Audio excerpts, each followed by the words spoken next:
जाति पूछी धर्म नहीं, याद रखिएगा। तिवारी आए जो मनु के बन के चमार है और यहाँ कर लो भागवत।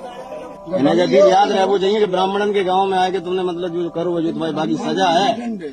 और ये भी याद रखिएगा कि इनको इनका पेशाब आपसे भी ज्यादा पवित्र और शुद्ध लगता है। जैसे ही पता चला कि कथावाचक यादव है, पहले उनका सर मुंडवाया गया, उसके बाद महिला के पेशाब का छिड़काव करके शुद्धिकरण किया गया।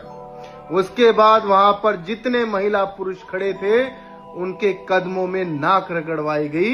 क्यों?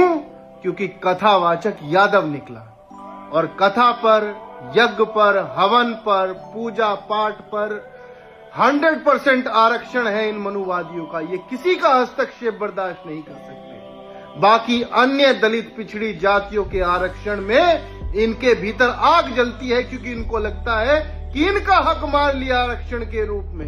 अब तक तो आपने केवल सुना होगा कि आजादी से पहले दलित पिछड़ों के गले में मटके लटकाए जाते थे, उनकी कमर पर झाड़ू बांधा जाता था, श्लोक बोलने पर उनकी जबान काट ली जाती थी और सुनने में उनके कानों में शीशा पिघलाकर डाल दिया जाता था। शुरुआत हो चुकी है। श्लोक बोलने पर गंजा किया गया है, कल को जबान भी काटी जाएगी और शीशा पिघलाकर कानों में भी डाला जाएगा। बात ध्यान रखिएगा। ये दूसरी तस्वीर देखिए, ये उड़ीसा की है। ये भी कल ही की तस्वीरें हैं, जहां पर पहले इन 2 दलित युवकों को आधा गंजा किया गया, उसके बाद नाली का पानी पिलाया गया और फिर घास खाते हुए सड़क पर चलने के लिए मजबूर किया गया। शुरुआत हो चुकी है उसी दौर की, और भारतीय जनता पार्टी के राज में आप वही 3000 साल पुरानी गुलामी का दौर देखेंगे, जहां पर मनुवादियों ने दलित पिछड़ों को गुलाम बनाया था। क्योंकि आपने खुद कसम खा ली है कि इन मनुवादियों का गुलाम बनकर रह जाना है।